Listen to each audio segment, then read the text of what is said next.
Thank you for joining us today. I'm Jim Oliver, your host, and with me today, I'd like to welcome Todd Fleming. Todd and I have known each other for a year or two, and he's a great young guy, got a lot of stuff going on. Welcome, Todd. Thank you so much for having me. The honor is all mine. Well, yeah, I thank you, and I appreciate every time I talk to you, Todd, I think, man, we got to get Todd on the podcast and talk to him about some of the things that he's got going on, because he's got a lot of great things going on, also not just with the kingdom, but he's got some other stuff, even writing a book. Tell us a little bit about what you have going on, Todd, and what you do. Yeah, absolutely. So I am the founder of an educational company called The Kingdom Real Estate, which helps people go from zero, literally zero, to wherever that they want to be in real estate, whether that be doing a couple deals a year, flipping houses, buy and hold, commercial, doing notes, wholesaling, whatever it may be. We have a little bit of everything involved in that. So it's a family build up to support you and move you in the direction that you want to be. I'm the host of the Power of Finance show, which is all about financial literacy.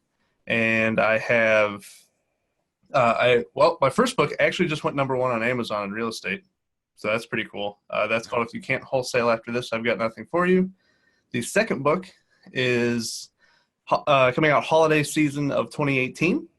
That's called If You Can't Cash Flow After This, I've Got Nothing For You. So those are a couple of things that I got going on top of the personal investment business, which we are heavily focused on acquiring assets right now and continuing to purchase property. That way we can continue to rent out and build generational wealth. That is the main focus. You're right. That does kind of sound like a lot.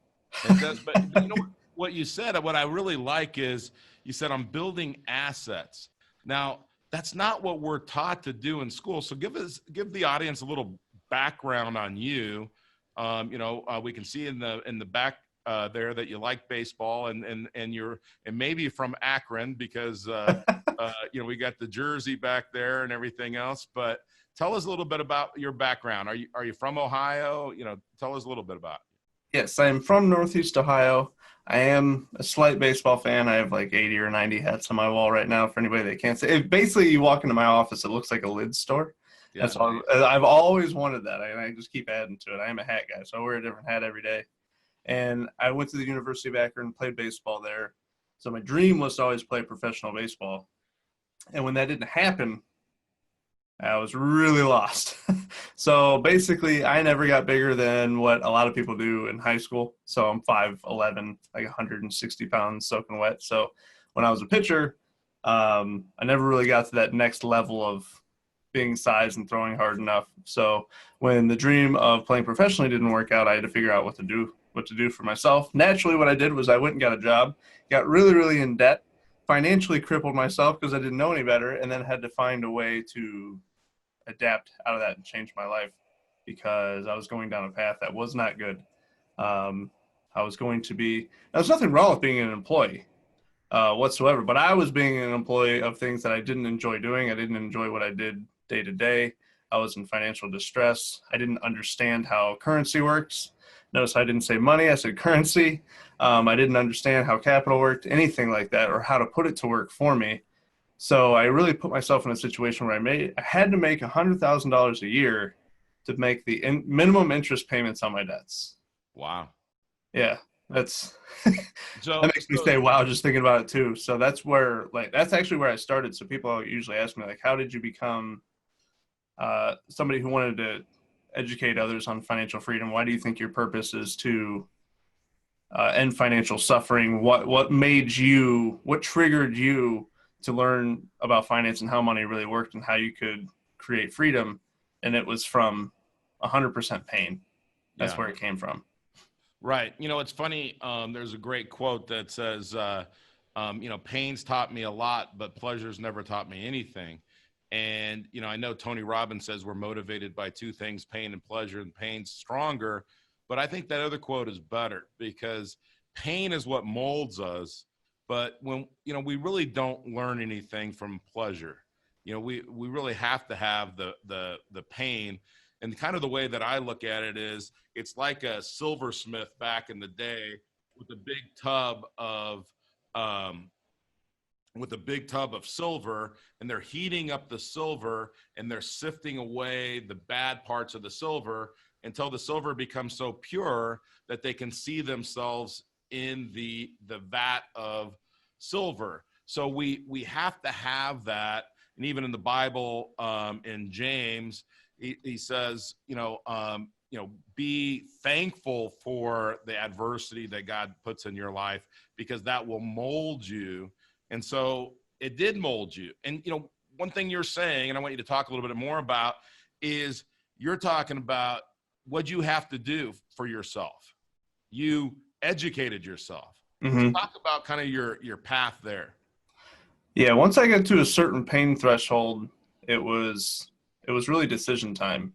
So for whatever reason, and I don't know what the reason was, thank you God on this, I was sitting in my cubicle one day, and it hit me that I had $25 in my account. I was working every day, but I had $25 in my account, and I think I was 20. I'm 31 now. I think I was 25 at the time that this happened. Mm-hmm. And I remember thinking, just doing the math, I was like, so I'm 25 and I have $25. Does that mean when I'm 50, I'm going to have 50 if I keep doing what I'm doing? And that's like when it hit me in the face. Like it hit me. It was like Tyson walked in the room and clocked me with like one of his underhand rights. Like it was bad. Yeah. Like he hit me with an uppercut on that. And like literally since that day, I remember that day sitting in my cubicle like it was yesterday. I can tell you everything that was going around me. And I just had that epiphany at that point. And that was when I made the decision, okay, I need to do something different. Now, I had never read a book in my life at that point, not even through school.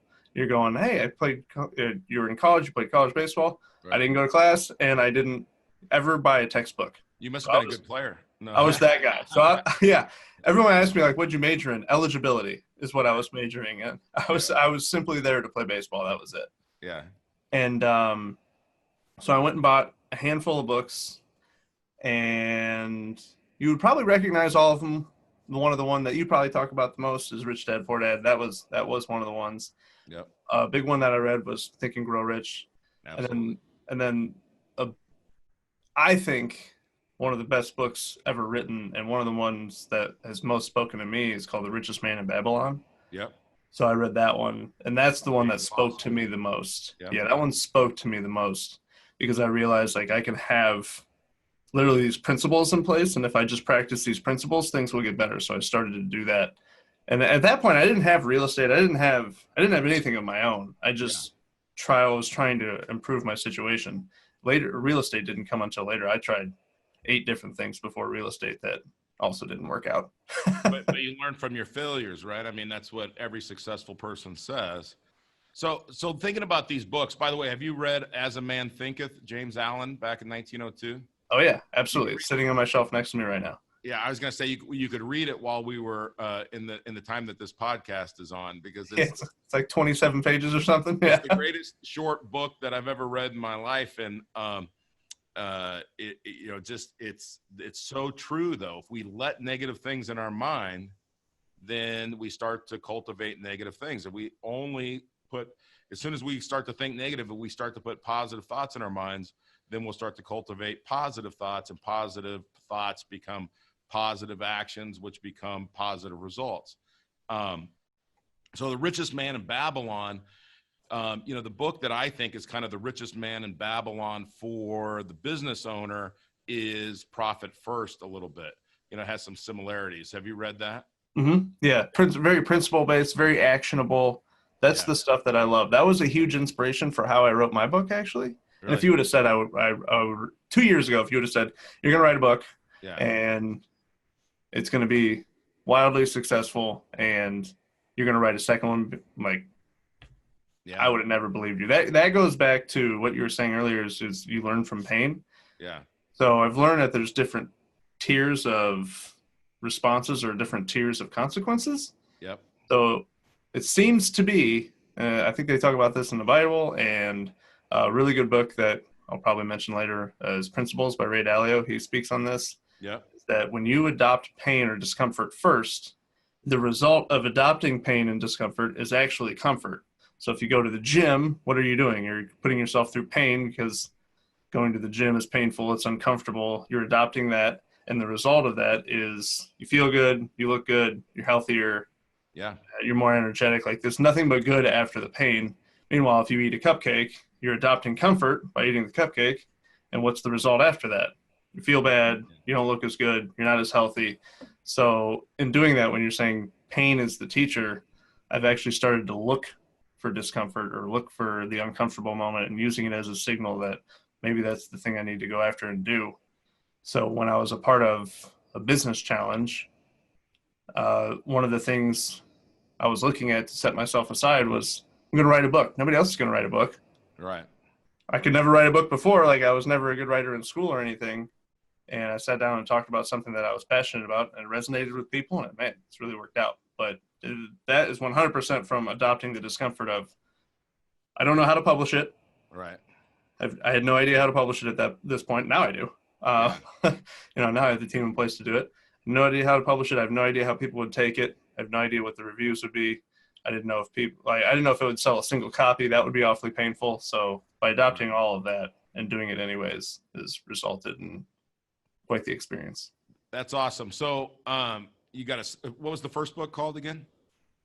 The first book is called If You Can't Wholesale After This, I've Got Nothing For You. And it's a blueprint, literally step by step. It's 8 steps to getting your first deal in real estate and then scaling it up with none of your own money or cash. And then the second book is called If You Can't Cash Flow After This, I've Got Nothing For You. So it's all about turning your income or your earned income into repeat income. That way you don't have to go to work for it anymore. Have your money work for you and not go to work for money. Right. So that's great. And I would recommend anybody grab those books and read them and put in the principles. I like when people put, like you just said, a blueprint. One of the things that we talk about is our breakaway blueprint. And you kind of talked about that breakaway moment, that the pain made you break away. But then as you start to make some deals, like you said, if you can't wholesale, then I've got nothing for you. Here's a blueprint. If there's no excuse. Now go do this. Right? None. Yep, exactly. It's literally step by step. And then you have a backup, or you have some support resources through the kingdom. Tell us a little bit about that. Yeah, so the kingdom is a family that's in a community that's built to support people moving in the direction that they want within business or real estate, with a main focus of real estate, I should say. So it's, again, you got to remember that some of our audience are old guys like me. So it's a Facebook group. Oh yeah. Right. Yeah. So you got to go back to the go back to the basics for us, Todd. So where the kingdom actually started, this is kind of a cool story too. Because there was actually some pain in this as well, now that I think of it. So for anybody that's ever been on Facebook before, there's a lot of people with Facebook groups out there where people can join together and talk about, specific topics. And they're usually open to everybody. So if you go to Facebook and you look up real estate groups, there's a lot of real estate groups, which is fine. But they're all complete garbage, which is not fine. So there's a lot of bad misinformation. There's a lot of spamming. There's a lot of people frauding each other. Like, hey, I got this house. You can take it, blah, blah, blah, for this price. And they send them the money and they've never had that house before. So terrible things like that. And you're constantly trying to cycle through that and figure out what's real and what's not. So there was one Facebook group that was led by who's actually my business partner in the kingdom now. He was running a group and putting a lot of time into actually putting out quality content and then taking care of the spam and getting rid of the people who were causing problems, which became a full-time job after a while. So we ended up linking up and we were running the group together for a little while.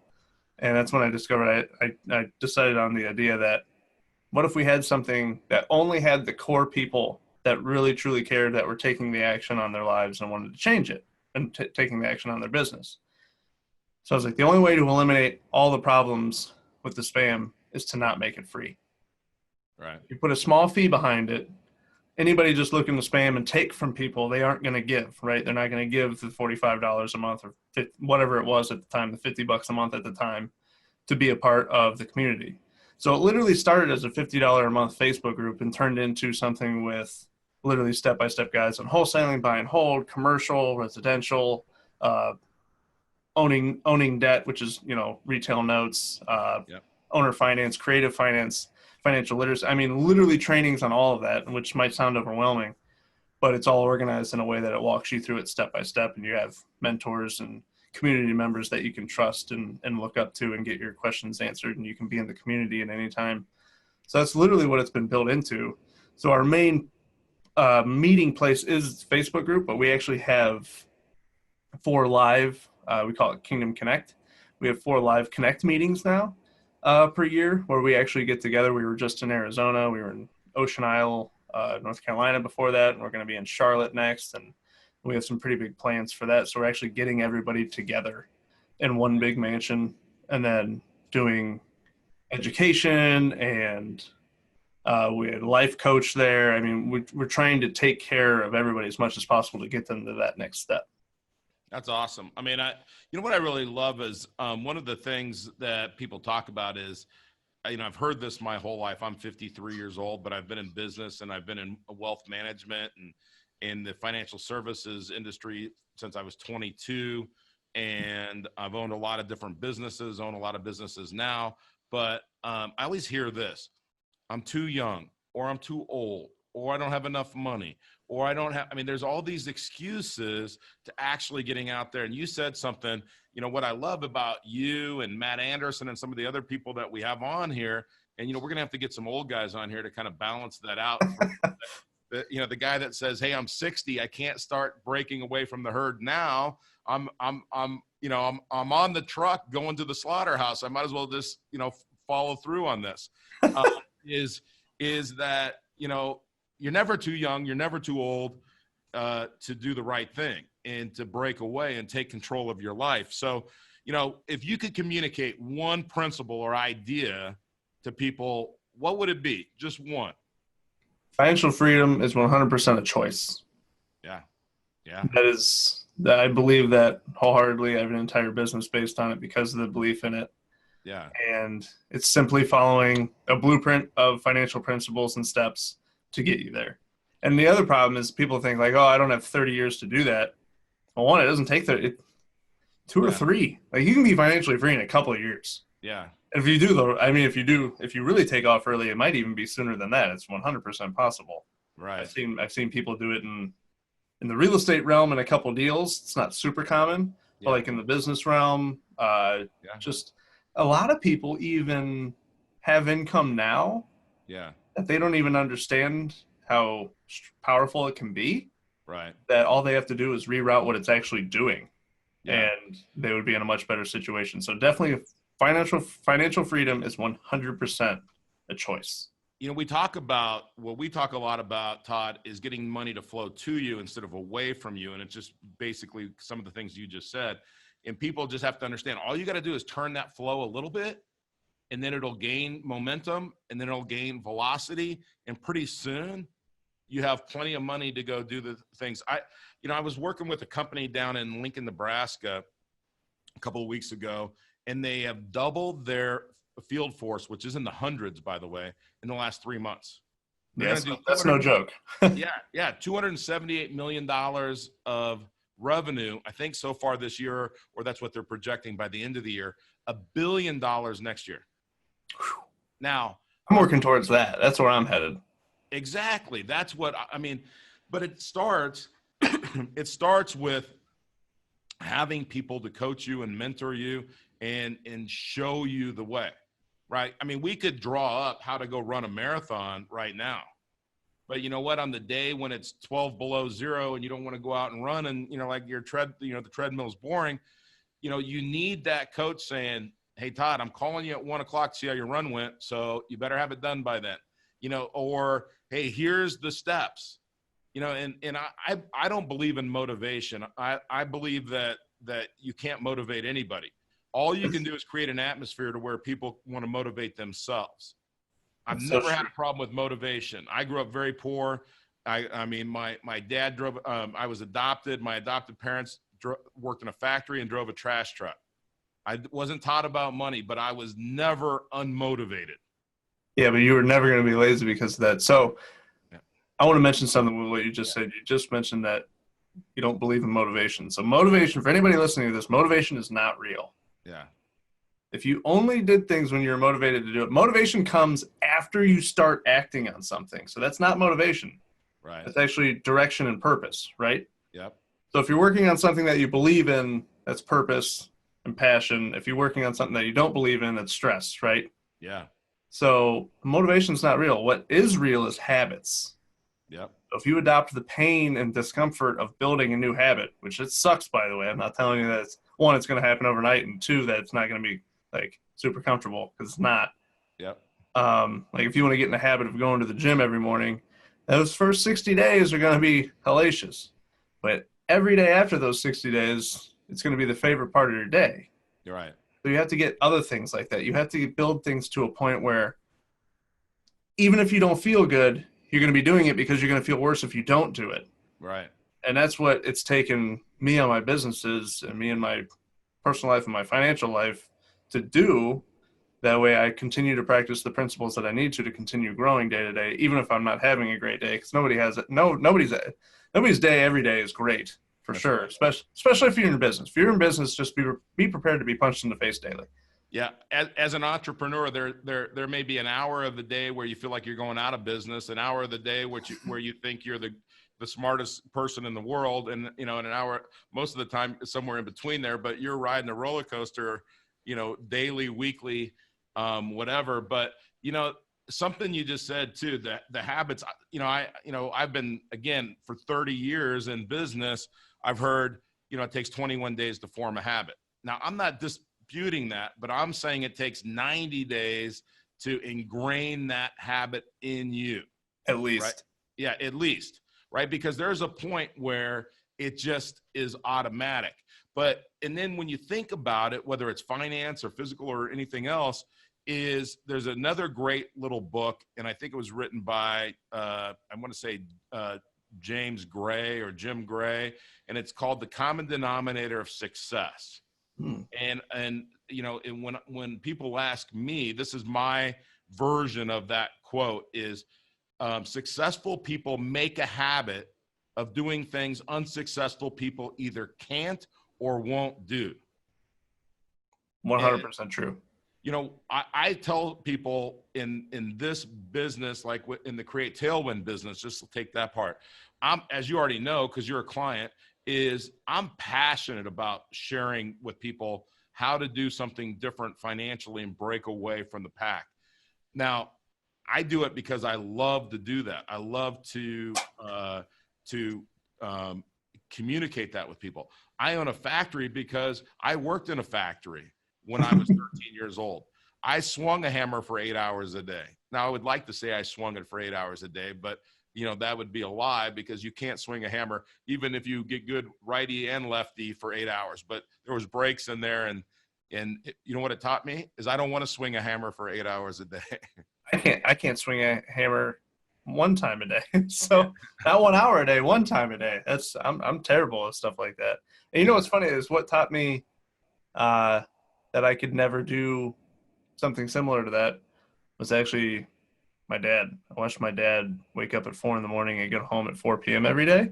Yeah. And I remember like in high school, like passing him on the road, yeah. like going home and he's going to work. I remember thinking, I can't do that. What am I going to do? Yeah. Yeah. That's funny you say that, because there's the SAID principle, specific adaptation to impose demands. And, sometimes our parents and our grandparents, and they worked hard all day long, physical, if they were manual laborers, and it's tough. But who I think like I could never do that is my wife was a teacher for a while. And I thought, you could not pay me enough money to sit in a room with 20 kids. I love kids, but you could not pay me enough to do it. I physically, mentally, emotionally couldn't do it. I'd quit. If you forced me to do it, it'd be like my personal hell is to have to be in there listening to these whiny little kids for that long. Yeah. The second you sit down, you actually become physically ill. Yeah. Yeah. Yeah. Or you think about it, or, hey, I've got to, do something like where they used to work their butts off for 10 hours a day or 12 hours a day. Like you said, with your pops, that's tough. And you say, man, I couldn't do that. If that's what I have to do, I'm not sure I can do it. Yeah. So he actually ended up raising accidentally 2 entrepreneurs. Because my brother owns his own businesses too. So nice. They were both like, we can't do that. We got to figure something else out, man. What a great lesson. You know, Yeah. he was mentoring you when he probably didn't even know it. Right. That's what you have no idea how many times I've told them that. And my parents just laugh about it now, but Yeah. that was a real thing. Like watching that every day, I'm like, I can't do that. I don't know. I don't know what I'm going to do, but Yeah. I know it can't be that. Yeah. Yeah. So what's you know, what are the future projects that you got coming up with the Kingdom, or obviously the new book coming out? Yeah. New book coming out. I love writing. I've fallen in love with writing. I love connecting people with that way. The messages that I get, being able to interact with everybody. I love the distribution of it. Like I really like the business model behind books. Yeah. Um, and I like that my books, this isn't a knock on anybody, my books are meant to help. They aren't meant to be like lead generators. A lot of Right. people will put out a book and like, hey, have it for free with shipping and all this. It's great. That's fine. Yeah. Especially if you have like a legitimate program or whatever it may be that you want to bring people into your community. That's perfectly fine. I have no problem with that. But for me, what I wanted to do and my purpose behind it was I'm going to write you something step by step, which is why the name is what it is, that if you follow the book and take action on it, by the time you're at the end of the book, you've completed what the book was meant to do, which was Right. help you complete a deal or scale or whatever it may be. Yep. And on top of that, if you never talk to me, if you never reach out to me, if you never reach out to a community that I'm a part of, it's fine. Yeah. You can still be helped. So if you have $17 to your name, like you can get to that next level. Because when I started, I had $11. When I closed my first deal, I had $11 in my checking account. Wow. I was I was in a bad way. So I wanted to help people who have ever felt that situation, or two, or maybe in that situation. Yeah. So definitely more writing for sure. Financial literacy book in the future for sure. Third part of the I've Got Nothing For You series, because it's a 3-part. And then something I'm actually really excited. I haven't told anybody about this actually. See, you're already getting information out of me. I'm actually mapping this out right now. I have an illustrator in order, who's my brother. He's an amazing illustrator. He's an incredible artist. So Yeah. it's funny that, entrepreneur, this is what he enjoys on the side. So we're going to put that together. Is I am writing a series of kids books. Nice. Because I've noticed that when I talk to somebody who is 25, 30, 35, they have some issues ingrained in them. Yep. And it's difficult for them to overcome. And I was thinking, how do I get to them before they're 35? I'm going to start when they're kids. So I'm going to start with kids books. That way, when they grow up, they can start there. They can start with the lessons in the kids books that are entertaining, but they're educational, and they actually teach something. That way, if you read through them, you're like, you literally feel better when you're done reading them. Right. Because they're teaching you a principle or a purpose. And then as you grow up, you can read the more technical ones all the way to the point where you don't have to go work for somebody if you don't want to. You can build something on your own. Financial education in this country is just, it's horrible. And I like to ask, anybody that listened to the Matt Anderson podcast, I love to ask doctors this question. How many years did you go to school? Sometimes it's 17, right? And how many business classes did you have? How many economics classes did you have? And 0. That's right. And, but even I had somebody that was an economics major. And I asked them, how many classes did you have that taught you really about money and finance? You know what they said? I mean, an economics major, 0. That really taught them how money works. Yeah, they just teach you the number side. They don't teach actually how it works. Right. And, that's what our passion is at Create Tailwind is we're just teaching people, and our thing's the same way. And I think this because you've been through it is, people almost have to ask us to become a client. Like, cause we're never going to ask you like, okay, now you have to decide you want to become a client or not. We just keep on educating you. And you would decide at some point in time, hey, I want to become a client. And it's funny. It's the same thing that you're saying is I'm going to teach you this stuff.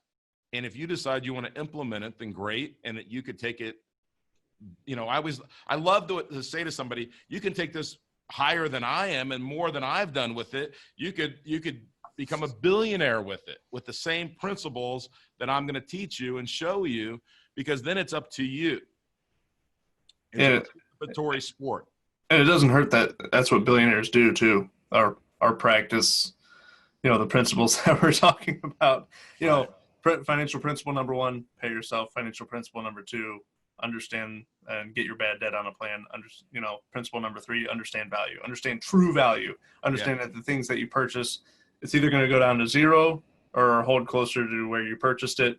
The more you purchase things that hold close to where you purchased it, the better. The more things you get out of your life that go down to zero, the better. Like, right. Now, all that sounds so simple, like, oh, pay yourself. I get paid every week. No, pay yourself. Right. Like that money, like there's a certain percentage of that money can't go anywhere but you. That way you can invest it and build a foundation. Yeah. It doesn't take that long to see like a serious change. And by the way, when you go and you talk to a Wall Street based financial planner, advisor, insurance agent, whatever you want to call them, is, they're telling you what you should do, not what they do. And people that are in your space and the space with Create Tailwind in our space this is what we are doing. This works. This is what we are doing. We're having success with it. I'm not, Robert Kiyosaki talks about Wall Street as a place that you pull up in a Rolls Royce to take advice from somebody who comes to work with the subway. Yeah. Or via the subway. So, you have to really walk the walk. And there's a lot of people out there that talk about cash flow and cash flow banking and privatized banking and all this stuff. And they tried to put their own label on it and everything else. But, the truth doesn't need to be labeled. But you can't tell somebody how to do something if you're not doing it. And, I agree. And it's, that's what I love about you is you've actually done this. Hey, I had $11 when I started. Oh yeah, that sucked. And you're 31, did you say? Yeah. So yeah, turned 31 in August. Yeah. So broke to doing good, writing your own books, helping other people in 6 years. So when somebody says I'm too young, I'm too old. Okay, if you're 65 years old, you got 6 years. Yeah. Right. You got 10 years. If you're 65, you probably have 20 years. Yeah, you probably. I mean, by the way, if you and your wife, you and your husband, either are 65 and you're both reasonably healthy, there's a more than a 50% chance that one of you will live past 95, which is crazy, right? It is crazy. The statistics on that are amazing, actually. And then something you mentioned. What was it? I might have lost it. Oh, you were talking about That's supposed to happen when you're older, Todd. Yeah, I was about to say. Now I'm losing it right now. That's okay. You can keep going. I'll come back to it. But the point is that we have clients that are in their 70s. We have clients that are in their 20s, and it's really just taking that first step and breaking away. That's one of the reasons that it's making that decision to break away. It's just saying, I'm not going to do things, with Wall Street. I'm not going to do things where people are going to make money from me and they're going to control my money. We like to say whoever controls the money makes the money. But everything that you're saying and that you're advocating is it's a participatory sport. And you're okay with that because you were a baseball player. You know that if you put in the time in the winter, then it's going to show in the spring, and then it's going to show in the summer. And, you got to put the work in. You got to put the pain in. That's the work to get the pleasure. So absolutely. And then if you are participating yourself, this is what I was going to say. Yeah. When you're participating yourself, you'd be amazed if you go the more traditional routes and you aren't looking at the fine details and someone else is controlling your money. That someone else who's controlling your money, they're trying to solve their money problems with your capital. That's right. And that's really dangerous. Like that's not good. They don't know. They're there because they don't know. Right. Yeah. Like I don't know too many multiple millionaires or billionaires that go to work every day to solve their money problems with other people's capital. You know what I mean? Now, obviously they use OPM for investments and things like that, and they offer opportunities to other people, but it's not the same. They aren't getting a commission on a sale. Like they aren't a salesman. Right. So what you're going to get is if you go into a really nice office with a stockbroker or financial planner, is you're going to see a nice suit, a tie that's way more than what you should spend on a tie that's probably going to get some food dropped on it. and if you say to them, other people's money, leverage, velocity of money, all of a sudden their head's going to spin in a circle and they're going to pass out because they have no idea what you're talking about. Which is Right? really unfortunate. It is because again, financial freedom's a choice. Like the money that you Yeah. make now, like what you do with it is your choice. So Yeah. It's like Kiyosaki says when we look back and think that we put kids in a room with 20 or 30 kids in that room, one teacher, and expected them to sit there for 8 hours a day and learn, it's going to seem like it was barbaric, right? Mhm. And I believe it's the same thing when we look back on history way after I'm gone, and you think for this century, we expected people to earn money. They didn't even see it. It came out of their paycheck. It went to Wall Street, and then they waited 10, 20, 30, 40 years and then showed up and said, okay, how much do I have? And the whole time they didn't know how much they were paying in fees. They didn't know what they were invested in. They didn't know what kind of performance they were going to get. It's going to seem like it was insane, which it is. Insane. Which I was about to say, which we both agree that it is. Yeah. All right, Todd. So wrapping up, if you could only give away one book, what would it be? If I give away one book, if I could only give away one book, it would be Richest Man in Babylon. I think everybody on the planet should read that book because Awesome. that will build the foundation for you. If I could give away two books, Yeah. the second book would be Principles by Ray Dalio. Great. He's not a bad guy to listen to, being worth like, I don't know, $16 billion or something like that. And Sure. creating and running the most profitable hedge fund in history of man. So but what's funny is like, he obviously talks about that and money and like the things behind that. Yeah. You'd be amazed on the things that you can pull out of that book. I keep looking up at it right now. Yeah. That are based on like literally how he got through and helped his son fight bipolar disorder. Right. But you would never think that that's in that book.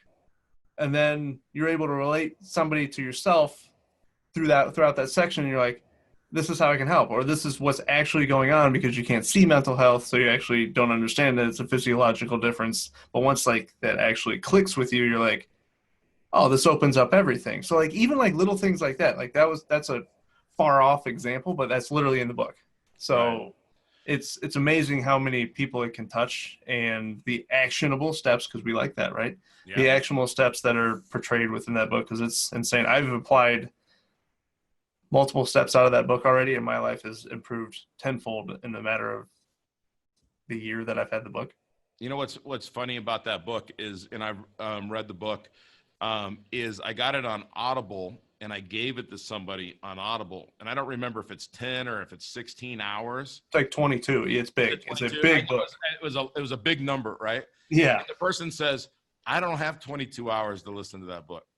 Now, the funny thing is, if I said to you, I have Ray Dalio in my conference room, In my office. Yeah. yeah, would you go sit with him and learn from him for 8 hours, 20 hours, whatever it is?